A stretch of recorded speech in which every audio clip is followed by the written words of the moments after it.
तू कामले माझे हेची सर्व सुख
रूप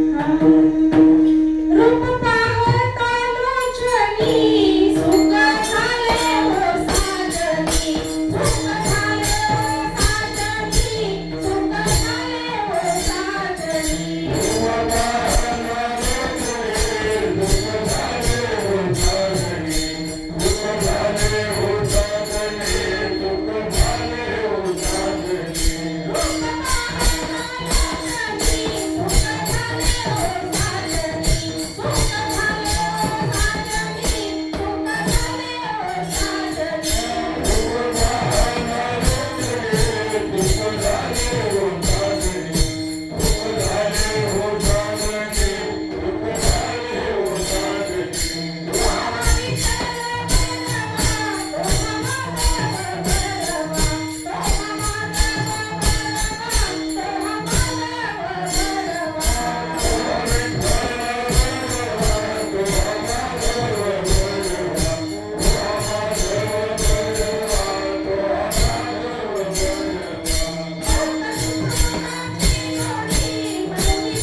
Thank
तयाच्या कृपेने करू कीर्तन सेवा मार्ग तुम्ही दावा पांडुरंगा पांडुरंगा करू तुझ मन मना पांडुरंगा करू तुझ मन मना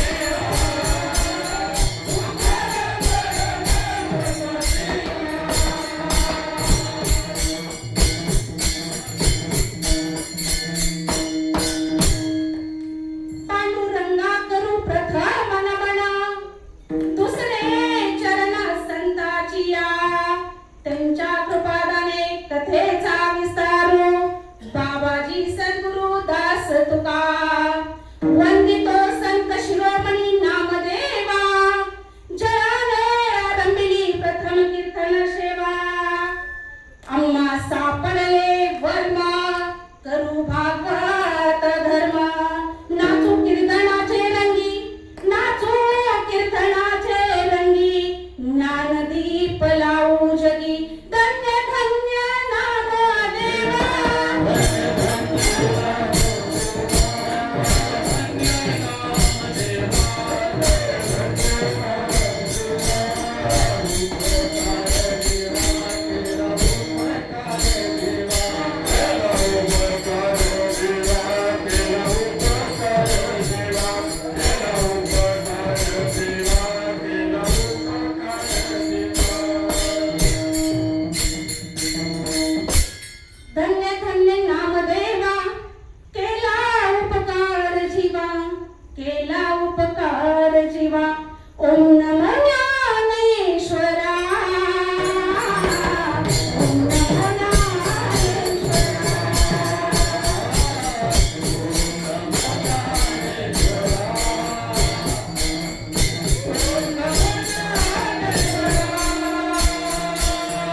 नमस्कारुनी ग्रामदेवता, बंधू भगिनी ज्येष्ठ माता पिता, टाळकरी वादक गायक सर्व समजता, आरंभिते कीर्तन सेवेसी आता विठाला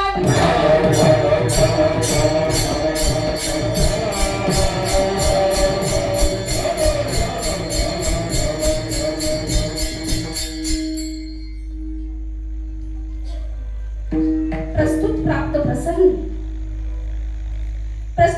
प्रसंगी आज कीर्तन सेवेशी घेतलेला अभंग हा देहू निवासी विद्रोही सर्वश्रेष्ठ कवी जगद्गुरु संत तुकाराम महाराज यांच्या वातेतील 4 चरणांचा उपदेशपर अभंग आहे. विठाला विठाला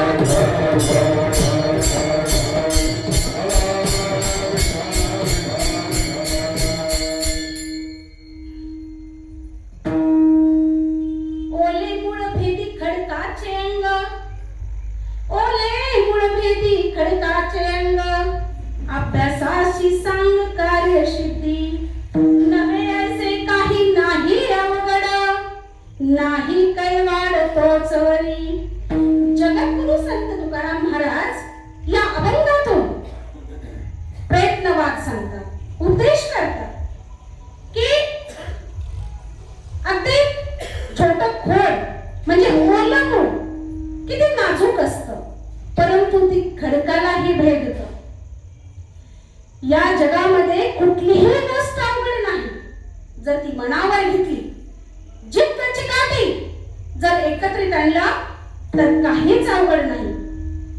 तुकाराम महाराज शेवटच्या चरणामध्ये सांगतात की ज्यावेळेस गर्भ राहतो लहान बाळ त्या आईच्या पोटामध्ये जसं आपलं स्थान निर्माण करतं, आपल्याला त्याच्यामध्ये बघा तुम्ही की ते बाळ म्हणजे स्वतःचं अस्तित्व त्या ठिकाणी निर्माण करतं. आणि म्हणून जगद्गुरु संत तुकाराम महाराज म्हणतात, ओले मूळ भेदी खडकाचे अंग, अभ्यासाशी सांग कार्यसिद्धी, नवे ऐसे काही नाही अवघड, नाही कैवाड तोचेवरी. विठाला विठाला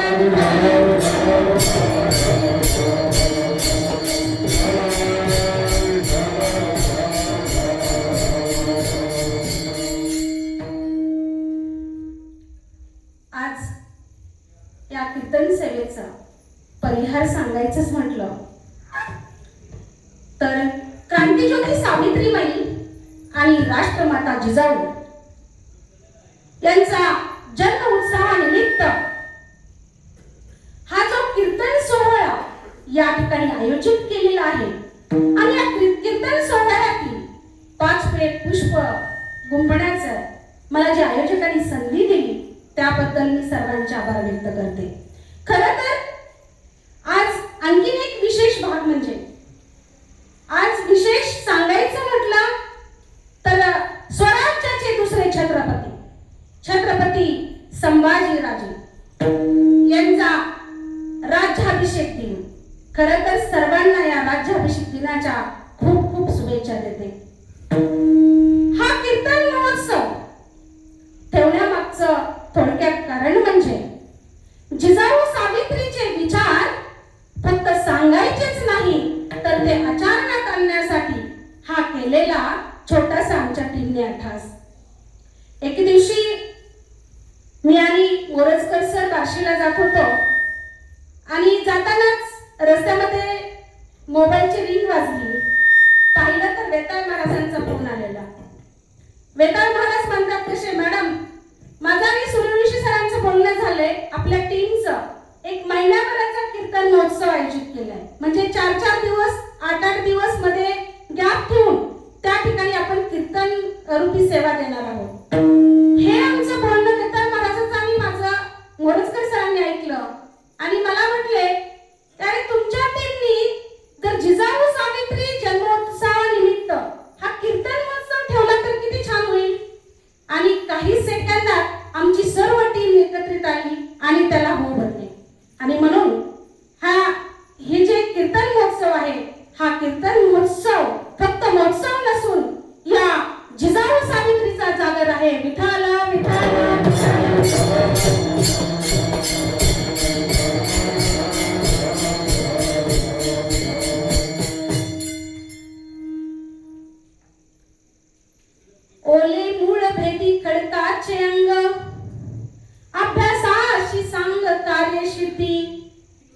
नव्हे ऐसे काही नाही अवघड, नाही कैवाड तोचवरी.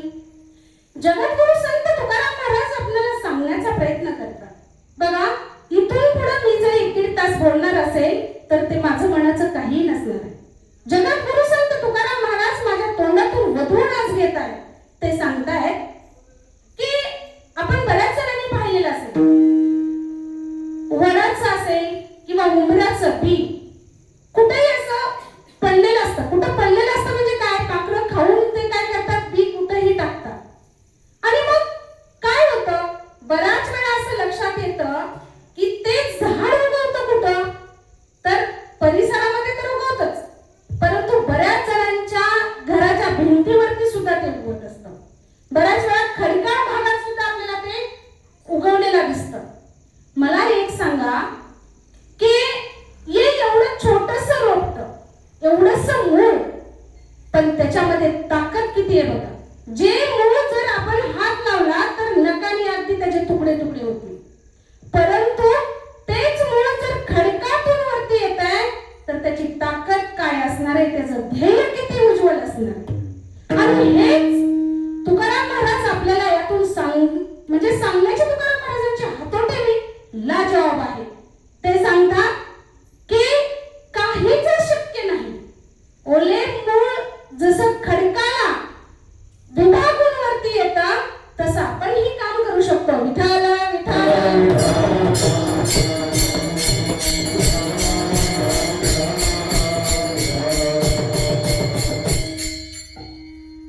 या ठिकाणी जगद्गुरु संत तुकाराम महाराज आपल्याला या ओलेपणाचं उदाहरण देऊन एवढा विज्ञानवाद, एवढा प्रयत्नवाद या ठिकाणी सांगण्याचा प्रयत्न करत आहे. ओलेपण म्हणजे काय, मला सांगा.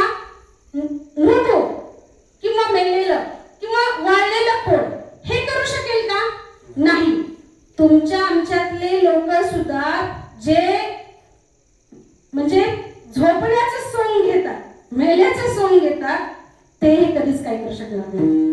म्हणून तुकाराम महाराज याच्यातून हा प्रयत्नवाद सांगताना ओलेपणा एवढा सुंदर पद्धतीने सांगतात.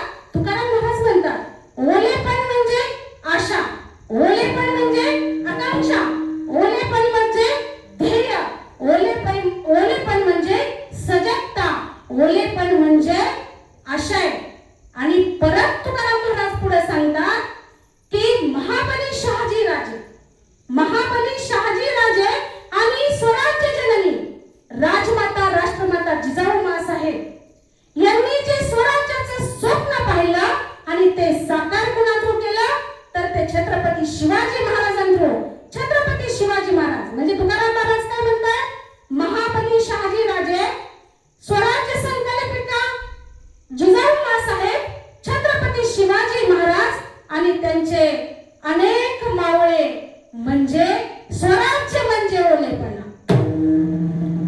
तुकाराम महाराज सांगतात की अनेक लोकांनी वेढलेलं म्हणजे अनेक पातशाहींनी वेढलेलं असताना 5-5 पातशाहींना गाडून 5-5 पातशाहींना अगदी लढून जे स्वराज्य रक्षणच न करता दुपटीनं स्वराज्य ज्यांनी घडवलं हे छत्रपती संभाजी महाराज म्हणजे ओलेपणा. तुकाराम महाराज सांगतात की आपला पती दुसऱ्याच्या म्हणजे तुमच्या विरोधकाच्या कोर्टात असताना किंवा त्यांच्या कैदेत असताना अगदी हतोटीनं रायगड म्हणजे राजधानी ज्यांनी लढवली, ज्यांची जिद्द होती, त्या येसू राणी साहेब म्हणजे ओलेपणा. तुकाराम महाराज सांगतात की आपला पती मेलेला असताना देखील, आपला पती हे स्वराज्य सोडून गेलेले असताना देखील अगदी औरंगजेबाला याच महाराष्ट्रात गाणणारी ती स्त्री तारा राणी म्हणजे ओलेपणा. तुकाराम महाराज परत पुढे जाऊन सांगतात, तुकाराम महाराज पुढे जाऊन सांगतात की स्वराज्य गेलंय, छत्रपती गेले, येसूबाई राणी साहेब गेल्या, स्वराज्याला अनेक वेळ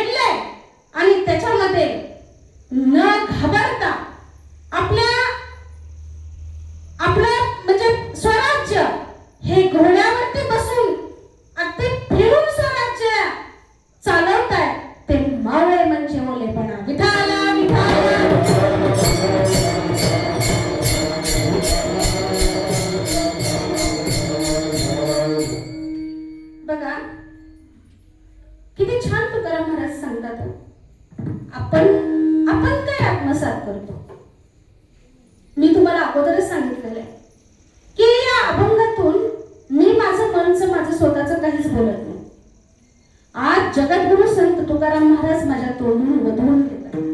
ते सांगताय की प्रत्येकाने आपल्यामध्ये ओलेपणा ठेवा, तरच तुम्ही काहीतरी करू शकाल. मला बऱ्याच वेळा मी काही व्याख्यान देत असताना, मी काही बोलत असताना किंवा कीर्तन सांगत असताना मला बाहेरचे तर उदाहरणं द्यायला आवडतातच, पण स्वतःची उदाहरणं देखील द्यायला आवडतात. मला सांगा, मी 2 वेळा कॅन्सर मधून बाहेर पडले. मी जर म्हणले असते की मला हे जमत नाही, मला ते जमत नाही आणि मी मूग खाल्ले असते, माझ्यातला ओलेपणा घालवला असता, तर आज तुमच्या समोर इथे उभारले नसते. म्हणून प्रत्येकाला माझं सांगणं आहे की तुमच्यातला ओलेपणा जागृत ठेवा, तुमचं ध्येय ठरवा आणि त्या ध्येयापर्यंत जाण्यासाठी मात्र रात्रीचा दिवस आणि दिवसाचा रात्र करा. विठाला विठाला.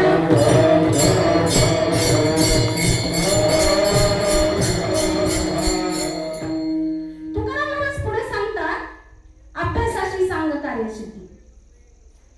तुकाराम महाराज म्हणतात की जर तुम्ही नियोजनबद्ध आणि वेळेचं नियोजन करून व्यवस्थित तुम्ही टिप्पणी काढली, अभ्यास केला, तर तुम्हाला काहीही अवघड जाणार नाही. आता तुम्ही सगळेजण समोर बसलेले म्हणाल की आम्ही काही विद्यार्थी आहोत का अभ्यास करत बसायला? विद्यार्थ्यांनीच अभ्यास करावा असं काही कुठे लिहिलेलं आहे का? तुकाराम महाराजांनी गुरु शिष्य ना हे नातच पटकाळलेलं आहे. ते म्हणतात की आत्ताचे जे गुरु शिष्य पाहतोय आपण, त्याच्यासारखं आपल्याला व्हायचं नाही. म्हणजे कंटिन्यू प्रत्येक वेळेस तुम्ही हा विद्यार्थी अवस्थेतच राहा, तरच आपण काहीतरी शिकू. म्हणून तुकाराम महाराज म्हणतात की जर तुम्ही अभ्यास केला, वेळेचं बंधन पाळलं, तुम्ही नियोजन ठरवलं, तर तुम्हाला कुठेही काही कमी पडणार नाही. आता मला सांगा, तुकाराम महाराज एक त्यांची एका अभंगातून सांगतात, असाध्य ते साध्य करता सायास कारण अभ्यास तुका म्हणे. बघा, स्वराज्य जननी राजमाता, स्वराज्य जननी राजमाता स्वराज्याचा संकल्प केलाय, स्वराज्य घडवायचंय. पण कसं?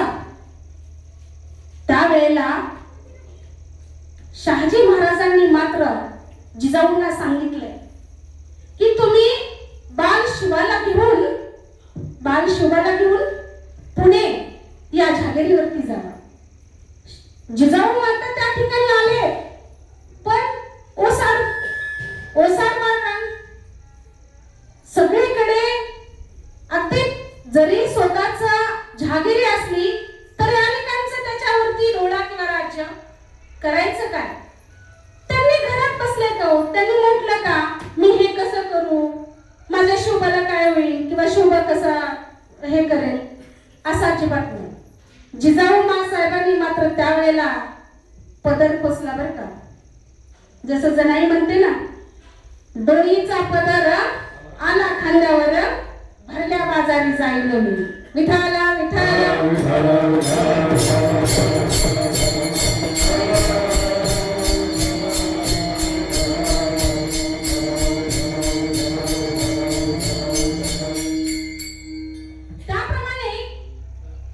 जिजाऊ साहेबांनी शिवबाला फक्त शिक्षण हेच दिलं नाही, तर मित्र कसे एकत्रित करायचे, मावळे कसे एकत्रित आणायचे, हे खूप सुंदर पद्धतीने शिकवलं.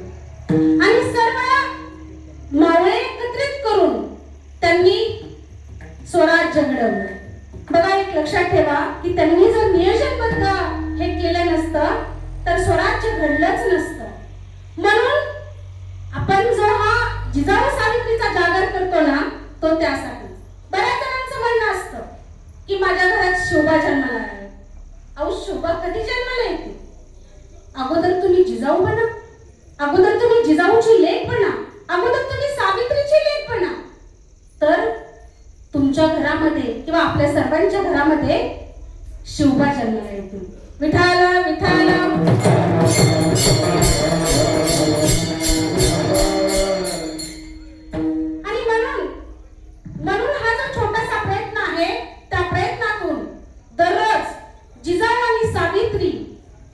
सांगण्याचा सर्वजण प्रयत्न करतो.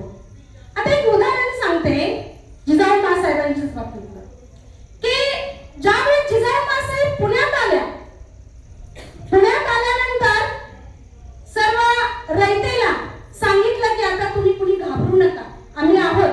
प्रत्येकाला विश्वास दिला की आम्ही तुमच्या पाठीशी आहोत. विश्वास दिलाय, तो विश्वास देणं तरी काही सोपं नव्हतं.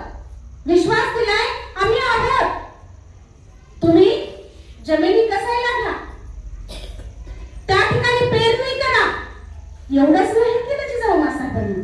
जिजाऊ मासाहेबांनी या कृषीची पहिली पतसंस्था चालू केली आणि त्याच्यातून अनेक लोकांना बैलजोडी, गाडी किंवा त्याच्यामध्ये शेतीसाठी लागणारे अवजारे, शेतीसाठी लागणारे विविध धनधान्य, बी बियाणे त्या ठिकाणी दिले आणि सर्वांना शेती कसायला सांगितली.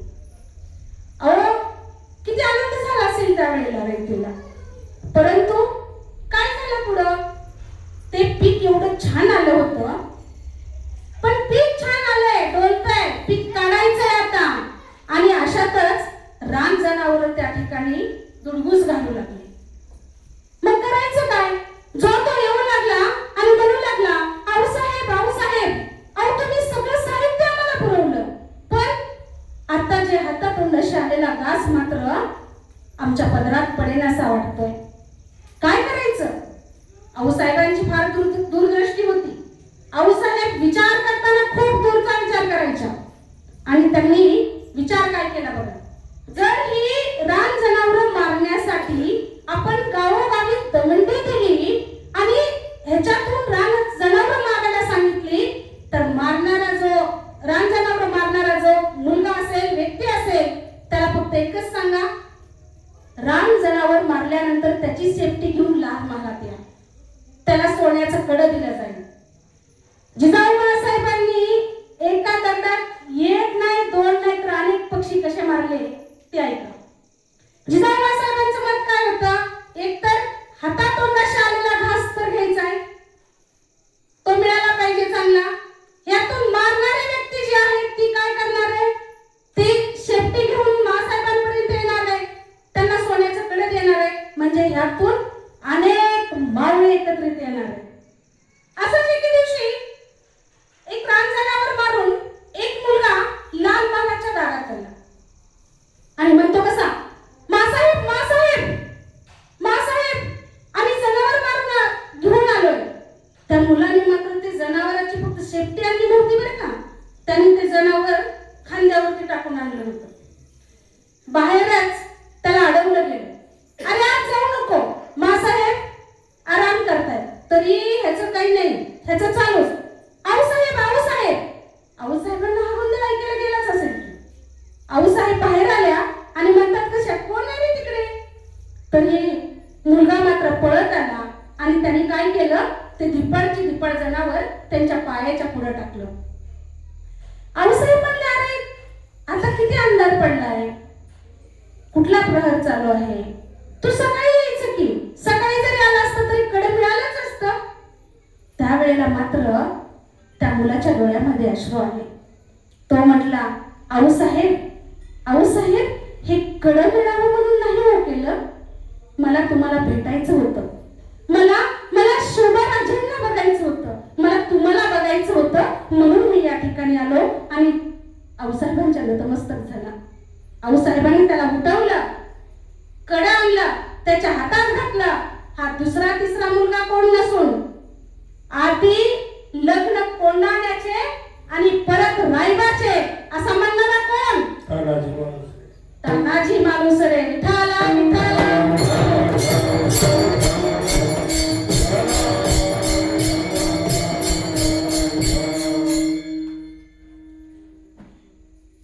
म्हणजे आऊसाहेबांनी प्रत्येक गोष्टीमध्ये काय केलेलं आहे, तर खूप विचारपूर्वक निर्णय घेतलेले आहेत.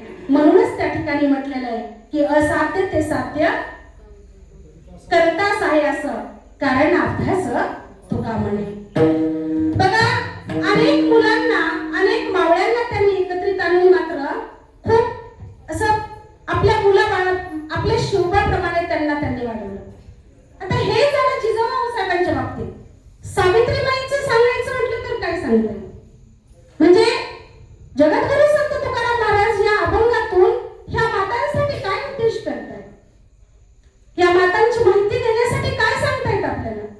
अहो, ज्या सावित्री माईनं अंगावरती दगड घेतले, दगड घेऊन स्वतः शिकल्या, महात्मा ज्योतिबा फुलेंनी त्यांना शिकवलं, मुलींची शाळा ओपन केली, मुलींची शाळा उघडली. म्हणजे पुण्यामध्ये भिडेवाड्यात 1848 ते 1852 पर्यंत 18 शाळा त्यांनी उघडल्या. मुलींना शिक्षणाचे कवाडे उघडून दिले. आज तुम्ही आम्ही इथं बसतोय, हो मी तर उभारले, मॅडम मॅडम म्हणायला भारी वाटतं. प्रत्येकीला मी शिक्षिका आहे, मी वैमानिक आहे, मी डॉक्टर आहे, मी इंजिनियर आहे म्हणतो. पण माझ्या सावित्रीमाईनं किती किती त्यांनी कष्ट घेतलं असेल, किती त्यांनी दगड मोठे झेलले असतील. आणि या वेळेला मात्र 1852 मध्ये जेव्हा इंग्रजांनी या दाम्पत्याचा म्हणजे ज्योतिबा फुले आणि सावित्रीबाईचा त्या ठिकाणी सत्कार करण्याचं ठरवलं, कारण कामच तसं मोठं होतं. आपल्या लोकांना त्याचं महत्व नाही समजलं, पण इंग्रजांना महत्व समजलं. आणि त्या ठिकाणी सावित्रीबाई आणि ज्योतिबाईंचा मात्र सत्कार ठेवलेला. सत्काराचं स्वरूप किती मोठं होतं बघा. त्यावेळेला 200 रुपयाची शाल होती. आज त्यावेळेची 200 रुपये म्हणजे आजचे किती असतील ह्याचा विचार करा.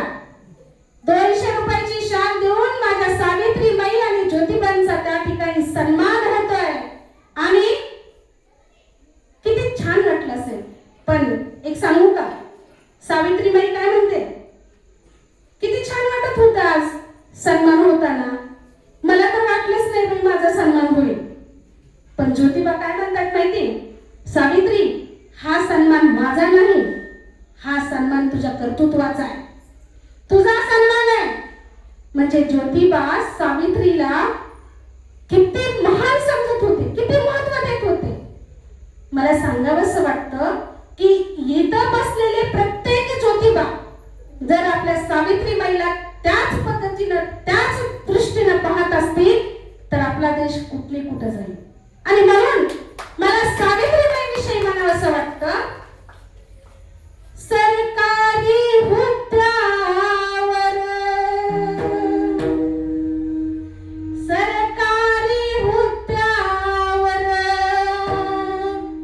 खुर्चीत बसली असती काय, फुले सावित्री असती तर मुलगी शिकली असती काय, फुले सावित्री असती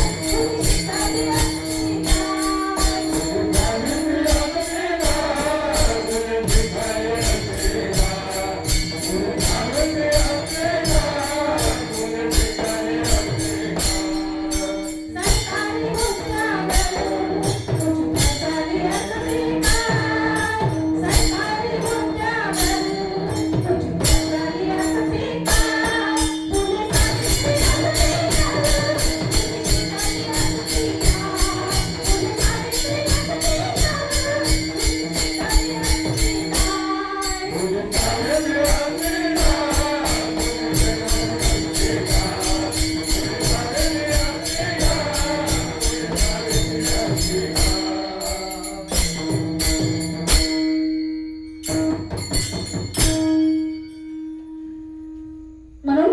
जगद्गुरु संत तुकाराम महाराज सांगतात की ओले मूळ भेदी खडकाचे अंग, अभ्यासाशी सांगे कार्यशुद्धी. प्रत्येक गोष्टीमध्ये अभ्यास कसा करायचा, कसं नियोजन करायचं, अगदी ओलेपणा कसा दाखवायचा, हे तुकाराम महाराज अभंगाच्या पहिल्या चरणात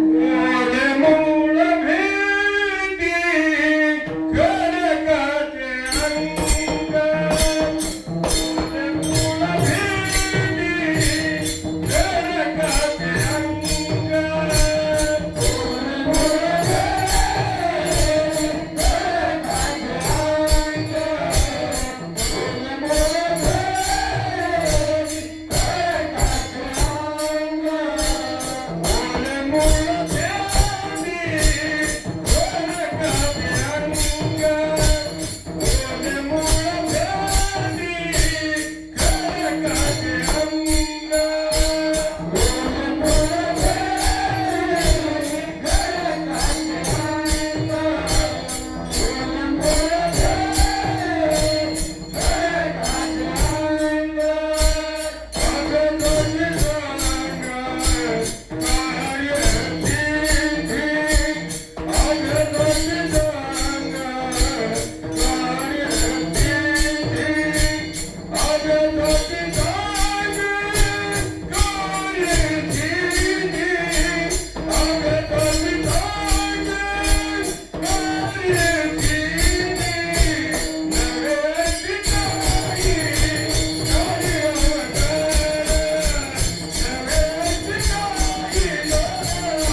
जगद्गुरु संत तुकाराम महाराज अभंगाच्या दुसऱ्या चरणात सांगतात, नवे ऐसे काही नाही अवघड, नवे ऐसे काही नाही अवघड, नाही कैवाड तोची वरी.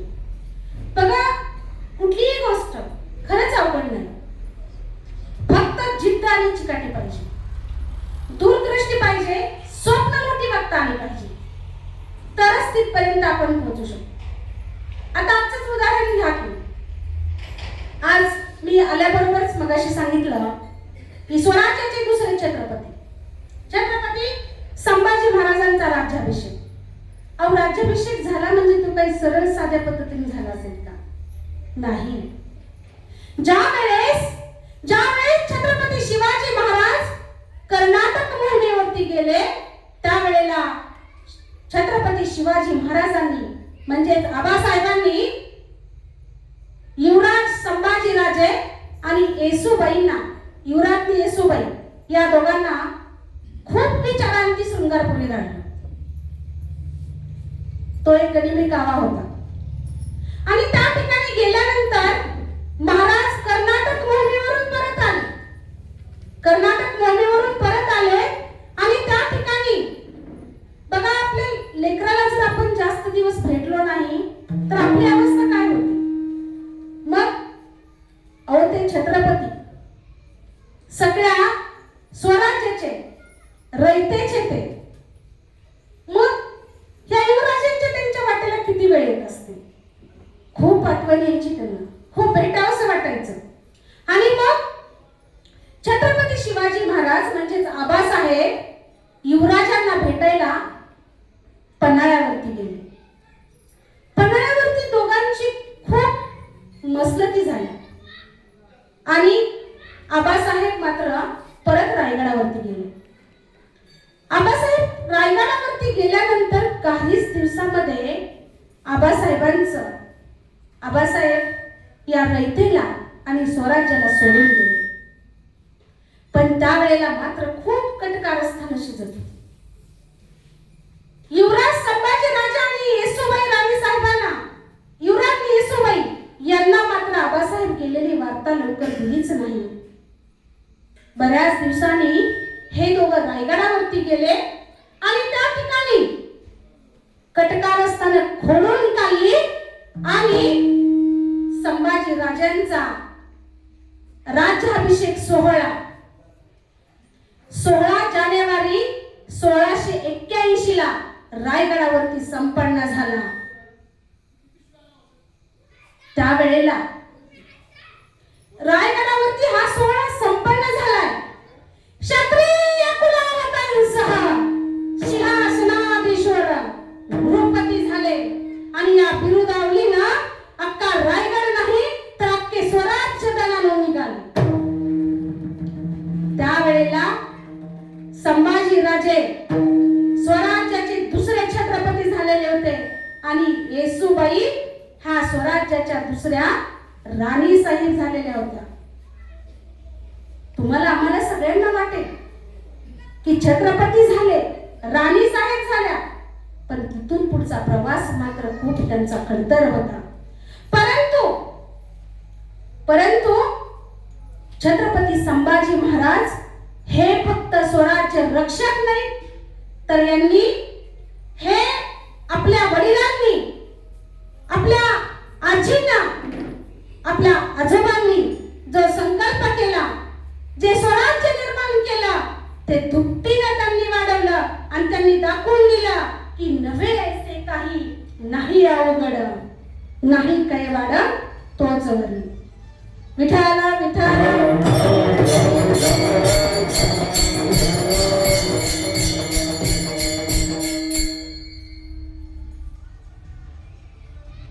आपले संभाजी महाराज छत्रपती झालेले, अनेक त्या ठिकाणी शाया, पाकशाया त्या ठिकाणी आलेले.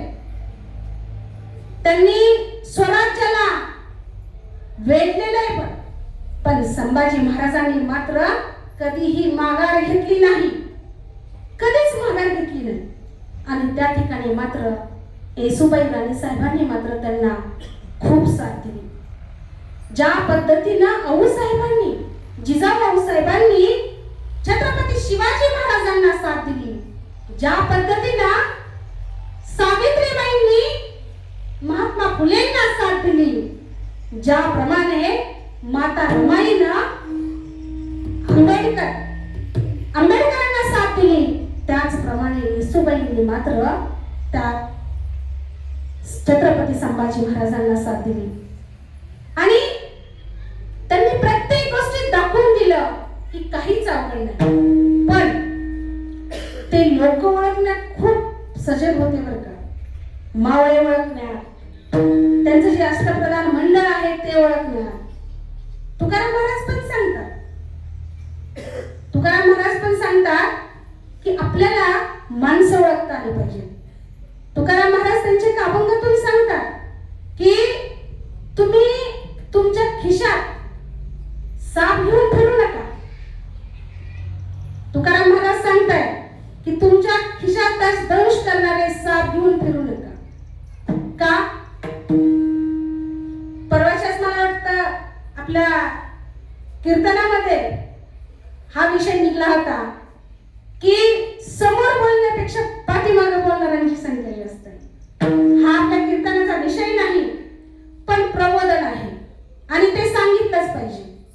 कारण जर तुम्हाला माणसं ओळखता आली नाही, जर तुम्हाला वेळोवेळी ते निर्णय घेता आले नाही, तर मात्र तुम्ही कदापिही पुढे जाणार नाही. आणि म्हणून प्रत्येक वेळेला तुकाराम महाराज हेच सांगतात की कोणतीही गोष्ट करण्यासाठी नवे ऐसे काही नाही अवघड.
पण मला टकले साहेब, तुम्हाला धुमाळ साहेबांना आणि तुम्हाला सर्वांना, काका बसलेले आहेत माझ्या वडिलांप्रमाणे, परंड्यात आलो तेव्हा काय होतं त्यांनी पाहिलेलं आहे. ज्यावेळेला हे शाळेचा ओपनिंग होतं, शाळा चालू करायची होती आणि त्यावेळेला मात्र अनेक आसपासच्या लोकांनी मोरजकर सरांना म्हटले की काय सर, वावटळीत दिवा लावायला लागला. आणि आज 30 लोक काय म्हणतायत सर एक नंबर झालेलं आहे. म्हणजे एक लक्षात घ्या, समोरच्याला काय वाटतं, समोरचा काय म्हणतो, त्याच्यापेक्षा स्वतःला काय वाटतं, स्वतः काय करायचं हे लक्षात ठेवा. तुम्ही इतरांकडे आसपास कुठेही पाहू नका, आपण कुठेच पाहायचं नाही. आपल्या समोर फक्त कोण दिसतोय? तो विठ्ठल दिसतोय, तो विठ्ठल दिसतोय. तो विठ्ठल आपल्याला सांगतोय, कर कर, तू करू शकतोस, हे कर, तू करू शकतोस. ज्या वेळेस जगद्गुरु संत तुकाराम महाराज असतील, ज्यांना ज्यांना आपण मानतो ना, ते व्यक्ती जर तुम्ही डोळ्यासमोर ठेवल्या आणि तुम्ही जर कुठलंही काम करत गेलात ना, तर बघा तुम्ही ते कधीच त्याच्यामध्ये कमतरता भासत नाही किंवा ते झालं नाही असं वाटत नाही. म्हणून प्रत्येक वेळेला एक लक्षात ठेवावं की काहीच अवघड नाही, काहीच अवघड नाही. प्रत्येक गोष्ट मला ती येते, मला जमते. आता शाळेच्या बाबतीतला बरेचसे इथं आपण पालकच आहोत, इथंही उभारलेले आपले लेकरं शिकतायत. बऱ्याच वेळा आपण काय करतो, त्या लेकरांवरती एवढं लागतो ना, तुला एवढे मार्क पडले पाहिजे, तुला 90% मार्क पडले पाहिजे, तुला 95% मार्क पडले पाहिजे. हे कशाला लागतात? त्याला माणूस म्हणून जगायचं कसं हे आपण शिकवलं पाहिजे. व्यावहारिक ज्ञान त्याला भरपूर दिलं पाहिजे. मला सांगा, आपण खूप कष्ट करतोय, आपण खूप कमवतोय, पण उद्या आपण कमवलेलं देखील तो त्याला सांभाळताच नाही आलं तर काय करायचं?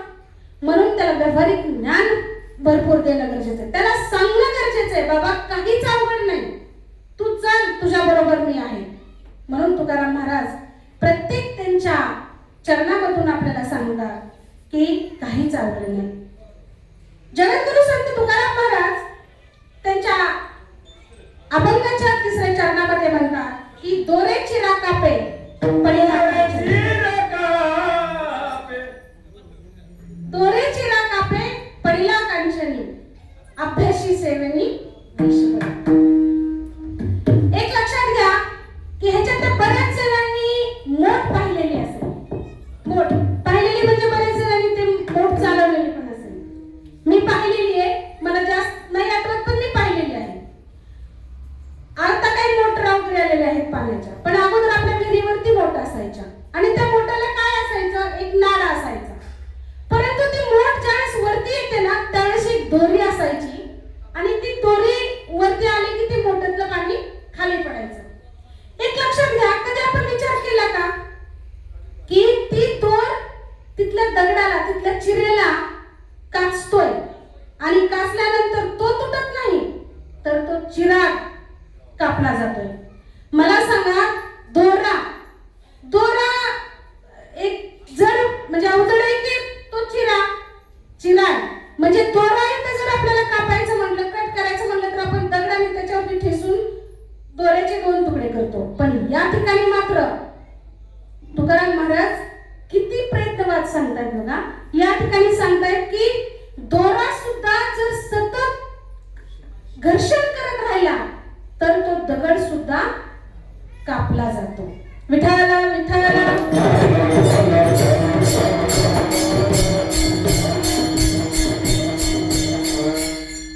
त्याप्रमाणे आपल्या आयुष्याचं आहे की मला एखादा आजार झालाय, मला काहीतरी झालंय, मानसिकता पहिली आपली ते पॉझिटिव्ह केली पाहिजे. आपली मानसिकता जर तुम्ही निगेटिव्ह करत गेलात ना, आपण काहीच करू शकत नाही. आप तुमच्या मानसिकतेला कशाला उगाच चिरताय, कशाला काटणे पडताय? नका ना. म्हणून पण एक आहे, आपल्या आसपासचे लोक, आपल्या आसपासचा समाज कसा आहे ह्याच्यावरती पण खूप काही अवलंबून आहे. आणि म्हणून आपण परत तिथं आलो की आपण माणसं ओळखली पाहिजे. आपल्या सभोवताली माणसं कशी आहेत ही पाहिलं पाहिजे. आपल्या सभोवताली माणसं खूप मैत्री आहे, खूप मित्र, खूप मैत्रिणी आहे, पण तुमच्या समोर आले की खूप गोड बोलतात आणि जरा थोडं पुढं वळलो की झालं सुरू. अशा लोकांना ओळखा. अशा ओळखांना ओळखायण्यासाठी तुकाराम महाराज सांगतात की तुम्ही यांच्यापासून सावध राहा, यांच्यापासून सावध राहा. आणि म्हणून अभंगाच्या तिसऱ्या चरणात डोळ्यातील कापे पडिला कांचनी, डोळ्यातील कापे पडिला कांचनी, डोळ्यातील कापे पडिला कांचनी, डोळ्यातील कापे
विष पडे.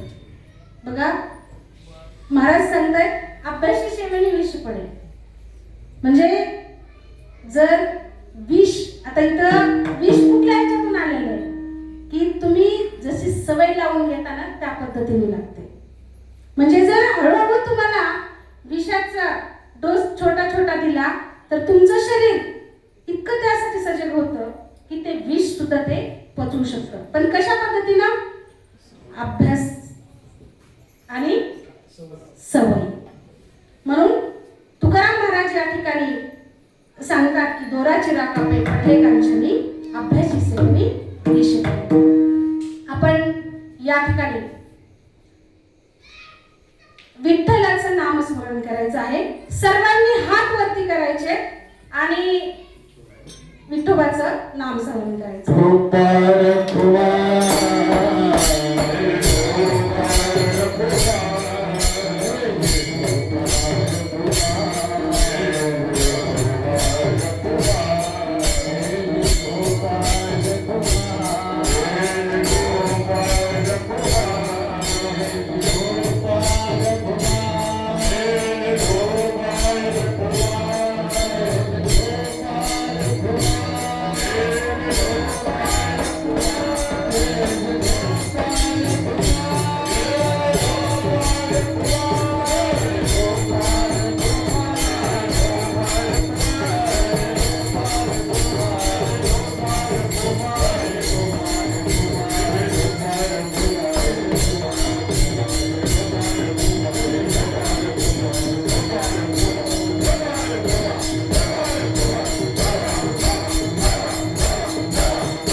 जठरी बाळा वाव एकाएकी.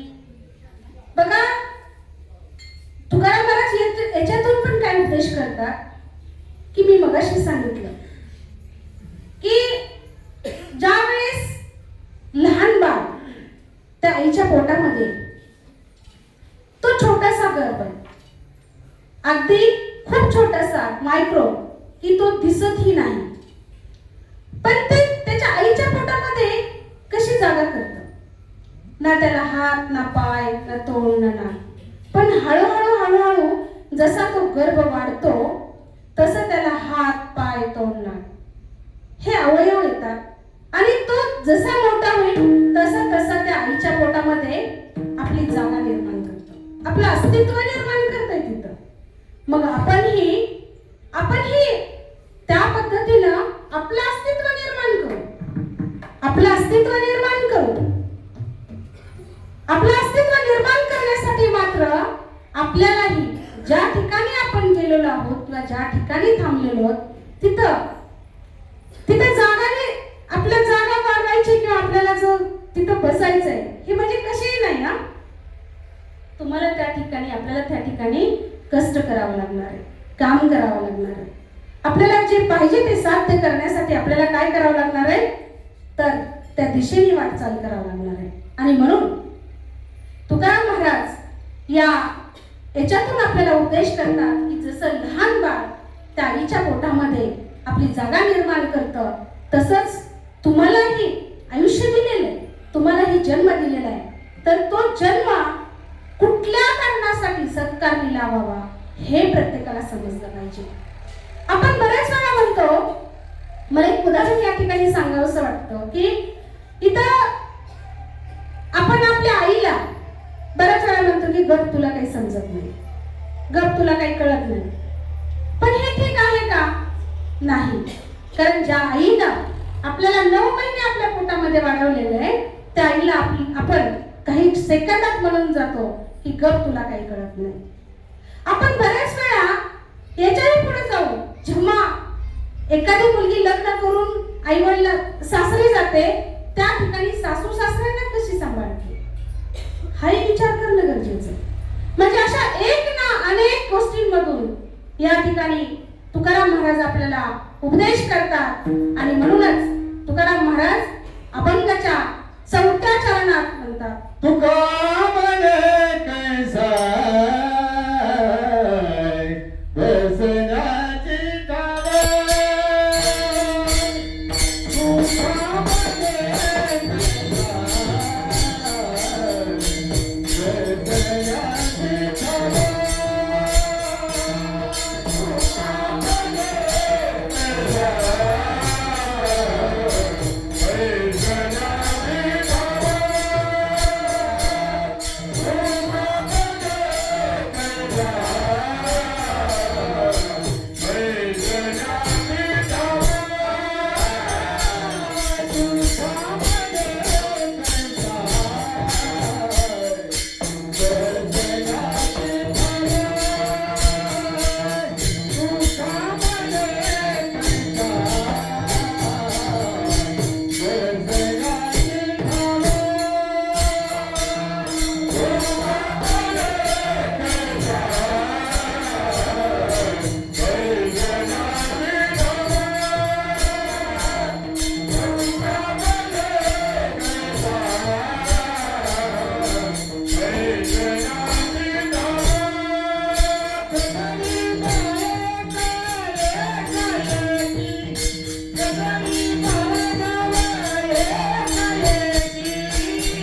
सिद्धी नवे असे काही नाही अवघड नाही कैवाड तोच वरी दोरे चिरा कापे पडला कांचनी दोरे चिरा कापे पडला कांचनी अभ्यास शेवणी विष पडे नवे असे काही नाही अवघड नाही कैवाड तोच वरी तुका म्हणे कैसा बैसनासी ठाव तुका म्हणे कैसा बैसनासी ठाव जठरी बाळवाव एकाकी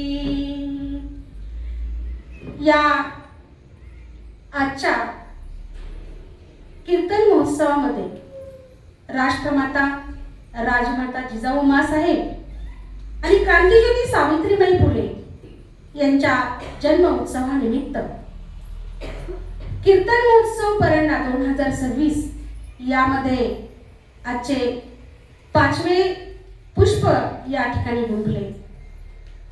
खरं तर आज स्वराज्याचे दुसरे छत्रपती संभाजी महाराज यांचा राज्याभिषेक दिन या निमित्ताने आज हे पुष्प गुंफले.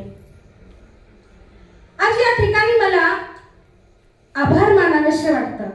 खरं तर आभार हे परक्यांचे मानायचे असतात, पण तरीही आपण कुठलाही स्टार्ट किंवा सुरुवात करतो तीही सर्वांना शुभेच्छा देऊन आणि ज्या ठिकाणी एंड होतो ज्या ठिकाणी शेवट करतो तिथं सर्वांचे आभार मानून.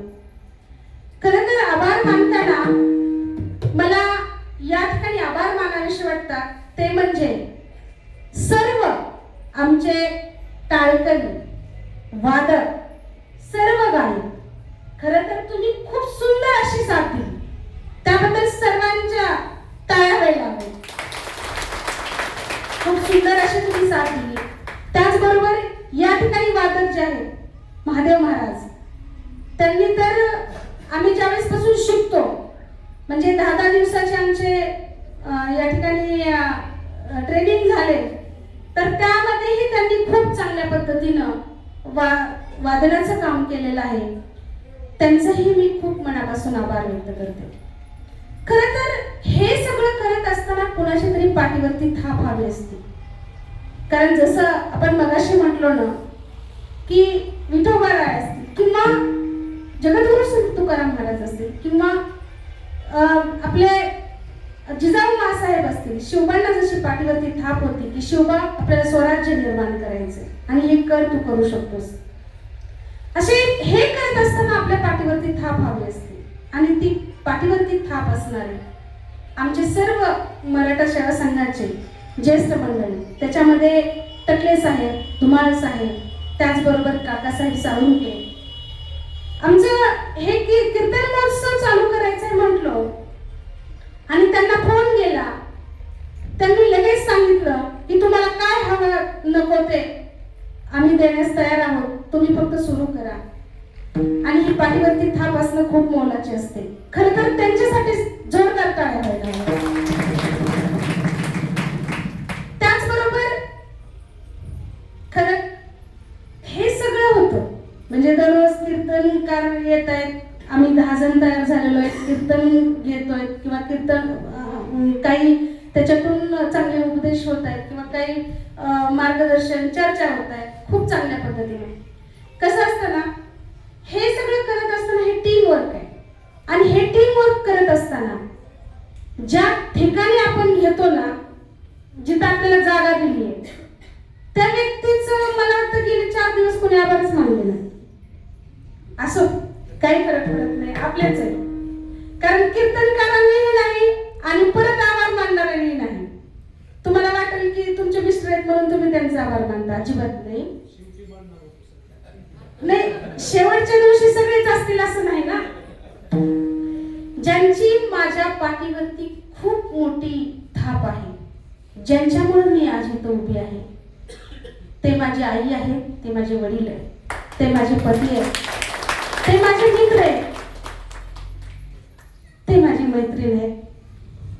आज इथं तुम्हाला सगळ्यांना वाटेल की खूप कमी वेळात मॅडमनी जरा आवर्त घेतलाय, मला म्हणते आज तुझं कीर्तन आहे, पण तू उभा राहू शकशील का नाही सांगता येत नाही, कारण रात्रीपासून थंडी, ताप, खोकला खूप आहे. आज वेताळ महाराजांना सांग तुम्ही उभं राहा म्हणून, पण म्हणलं नाही.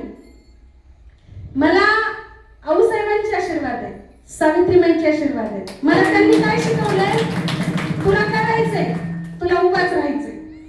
मी सरांना म्हटलं सर चला एक इंजेक्शन घेऊन येऊ आणि एनर्जी येते, उभा राहते, जेवढ्या वेळ उभं होईल तेवढ्या वेळ उभा राहते. आणि म्हणून अशा व्यक्तिमत्वासाठी पण जोरदार टाळ्या हव्या. त्यांचे मी आभार नाही मानणार, पण काय बोलू ते मला कळत नाही. ऋणात मात्र सदैव राहणार आहे. त्याचबरोबर हे जे सगळं चालू आहे, हे चालू असताना बघा तुम्ही की दररोज आपण सगळे येतो, आपण सगळे चालू आहे आपलं, जाताना मात्र मन तृप्त करून जातो, जेवण करून जातो. हे जेवण ज्यांनी दिलं ना ते म्हणजे आमचे इनामे काका, आबा. त्यांचंही मनापासून, कारण 9 दिवस ते आपल्याला जेवायला घालण्यासाठी त्यांनी दिले, त्यांच्यासाठी जोरदार टाळ्या. शेवटच्या दिवशी मोरजकर सरांकडून नाही, पण हे त्यांनी आणून दिलंय. पण करण्याचं काम माहिती का, ते हातोटी, त्याला म्हणजे त्या व्यक्तीच्या हाताला एवढी चव आहे. असं व्यक्तिमत्व म्हणजे ती करतायत, ते सगळं जेवण बनवतायत. आपण जेवतोय पण तर तिथं टाकतोय, जाताना मी नाही, आम्ही कोणीच नाही दिसणार, तुम्ही पण आपण कोणच विचार करत नाही की ती भांडी कोण धुत असेल, कोण काय करत असेल. म्हणजे आणि ही जी चालू झालंय ना त्या दिवसापासून इतकी धावपळ आहे त्या माणसाची. बॅनर तीच तयार करते, मोरजकर सरांकडे येते, सूर्यवंशी सरांकडे जाते, टकले साहेबांकडे जाते, कशी आव किती कसं तयारी करायची. असं व्यक्तिमत्व म्हणजे हरिभक्त पारायण वेताळ महाराज. त्यांच्यासाठी जोरदार टाळ्या व्हायला पाहिजे. आणि त्यांच्याबरोबर सगळं हे नियोजन करतात ना, मिक्सर आणते, ते बारीक करते, भांडी असं चालू आहे. असं म्हणजे दादा गोपने महाराज आणि रामचंद्र महाराज, त्यांचंही मी खूप मनापासून आभार व्यक्त करते. हे सगळं करत असताना शिकवणे ही पण खूप महत्वाचं आहे बरं का मॅडम. आपली 10 जणांची टीम तयार झाली पाहिजे आणि आपल्याला ही कीर्तन प्रशिक्षण चालू करायचंय. आणि कीर्तन प्रशिक्षण चालू करून ते कीर्तन चालू करायचे. असे ज्यांची संकल्पना होती ना ते म्हणजे उल्हास पाटील सर, आणि त्या उल्हास पाटलांचे उजवा हात म्हणजे हरिभक्त पारायण सूर्यवंशी सर. ह्या दोघांमुळे आपली कीर्तन प्रशिक्षण झाली आणि आपण कीर्तन शिकलो. त्यांच्याही खूप मनापासून मी आभार व्यक्त करते. त्याचबरोबर इथं उपस्थित माझे पितृतुल्य आदरणीय भांडवलकर काका आणि आमच्या आईसाहेब काकू, ह्या परांड्यात ज्या वेळेस आम्ही आलो ना त्यावेळेस जसं मी मगाशी म्हटलं की आपल्याला टेकायला जागा, तशी येऊन आम्हाला परांड्यात टेकायला जागा कुणी दिली असेल तर ह्या माझ्या आई वडिलांनी. त्यांच्यासाठी ही जोरदार टाळ्या व्हाव्या. त्यांचाही मी मनापासून आभार व्यक्त करते. आणि इथं बसलेले सर्व तुम्ही श्रोते, त्याच्यामध्ये आमच्या नलवडे आई असतील, त्याचबरोबर मांजरे महाराज आहेत, त्याचबरोबर मी सगळ्यांची नावं आता इथं काही घेऊ शकत नाही, परंतु आमच्या जिजाऊ ब्रिगेडच्या जिल्हा उपाध्यक्ष आदरणीय रगडे मॅडम आहेत, रगडे सर आहेत, त्याचबरोबर आमच्या सहकारी कल्पनाताई आहेत. आणि सगळ्यात महत्वाचं, कितीही मनात टेन्शन असलं तरी रोज इथं येऊन बसणारी व्यक्ती म्हणजे आमच्या सूर्यवंशीबाई, यांच्यासाठी जोरदार टाळ्या. त्याचबरोबर आमचे पाटील दाम्पत्य असेल, तुम्ही सर्व आपले शिवाजी महाविद्यालयाचा स्टाफ इथं आहे, त्याचबरोबर ग्लोबलचा स्टाफ आहे, आमचे शेजारी सगळे आहेत की जे लेकरं दररोज इथं जेवण वाढतात. त्या सर्वांचं मी खूप खूप आभार मानते आणि या ठिकाणी माझ्या सेवेला पूर्ण विराम देते.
चिंतन श्री गुरुदेव छत्रपती शिवाजी महाराज की जय.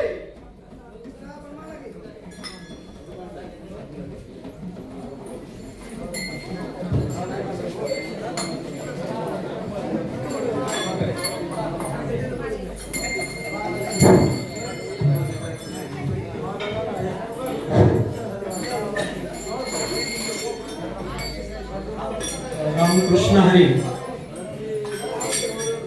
जिजाऊ सावित्री जन्मोत्सव 2026 कीर्तन महोत्सव 2026 अंतर्गत आजची 5वी कीर्तन सेवा हरिभक्तपरायण आशाताई मोरजकर यांनी अतिशय स्पष्ट आणि धाडसाने ठळक याच्यामध्ये ओले बोलभेदी खडकाचे अंग अभ्यासाचे सांग कार्यसिद्धी नव्हे ऐसे काही नाही अवघड नाही काही वाढ तोची वड या अभंगावर त्यांनी अत्यंत चांगल्या पद्धतीने निरूपण केलं. उपस्थित सज्जन हो, हा इतका महत्वाचा अभंग आहे की छत्रपती शिवाजी महाराज लोहगाव या ठिकाणी तुकाराम महाराजांचं कीर्तन ऐकण्यासाठी गेले होते.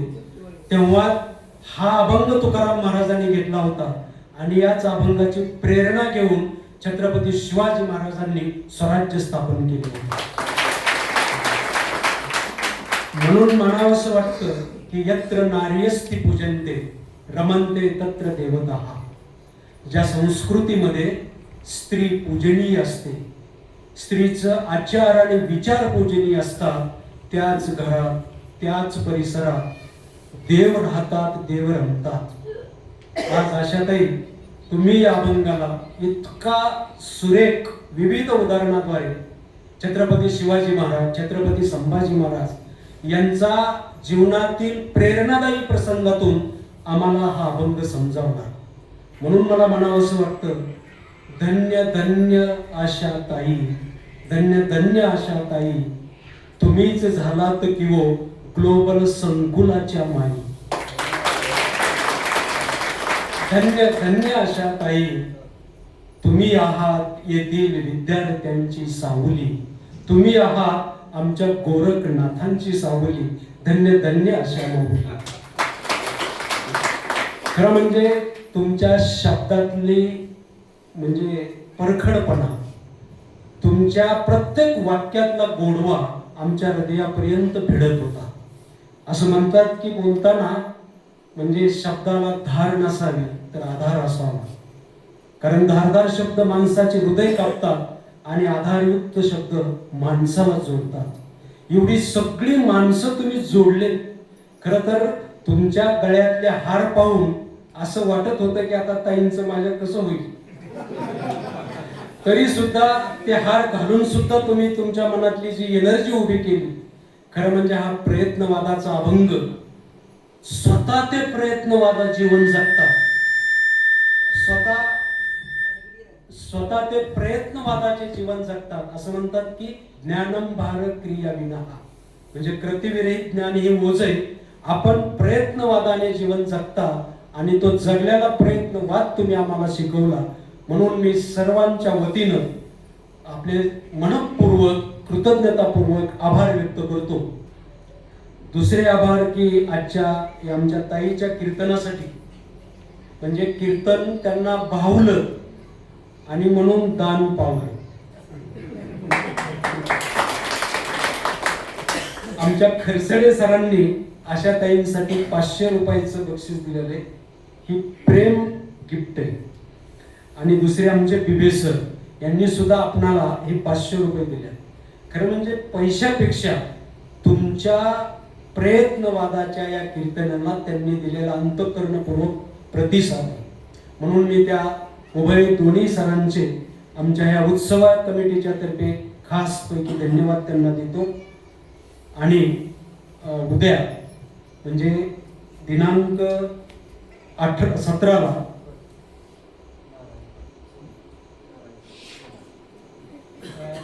नारायण पाटील सोनारीकर यांच्यातर्फे आशाताई 1000 रुपये आपल्यासाठी भेट आलेली आहे.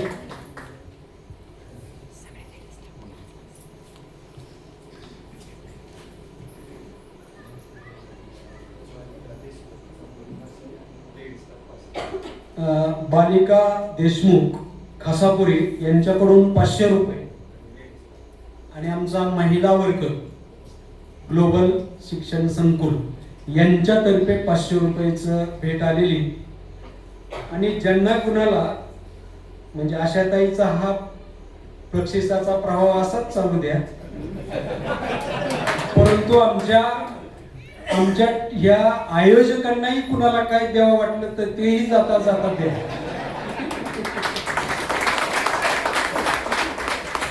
सर्व दात्यांचं मनपूर्वक कृतज्ञता व्यक्त करतो, त्यांचे आभार व्यक्त करतो. आणि उद्या हरिभक्त परायण काका महाराज गवारे की जे तबल्यामध्ये पारंगत आहेत, अनेक जिल्ह्यामध्ये परीक्षक म्हणून ते जातात. जवळपास 11 जिल्ह्यामध्ये आतापर्यंत परीक्षक म्हणून ते गेलेले आहेत. इयत्ता 10वी मध्ये ज्यांच्यामुळे शेकडो विद्यार्थ्यांना 10 गुण वाढलेले आहेत आणि यशाचं शिखर त्यामुळे मुलांना गाठता आलं. असे आपल्या परांड्यातले एक अतिशय गुणवंत असं व्यक्तिमत्व असणारे काका महाराज गवारे यांचं उद्या कीर्तन होईल. याच्यापेक्षा दुप्पट संख्येने आपण याल. आज आलेल्यापैकी कुणीही घरी राहणार नाही अशा पद्धतीची आशाताई आशा करतो आणि या ठिकाणी मी थांबतो. रामकृष्ण.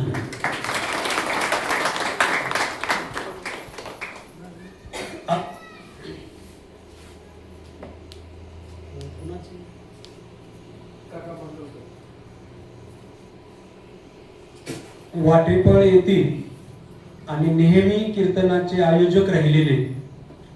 मी चिंचपूरहून अनेक वेळा वाटेपळला कीर्तन ऐकायला यायचो तर काका तिथले आयोजक असायचे आणि आज सुद्धा परांड्यात तेच काम करतात. तर अशा काकांकडून 1000 रुपयाचं हे पारितोषिक आलंय, त्याबद्दल त्यांचेही मी आभार व्यक्त करतो. आणि आता बसलेल्या सर्वांनी महाप्रसाद घेतल्याशिवाय कुणीही जाऊ नये अशी मी सर्वांना विनंती करतो आणि थांबतो. रामकृष्ण.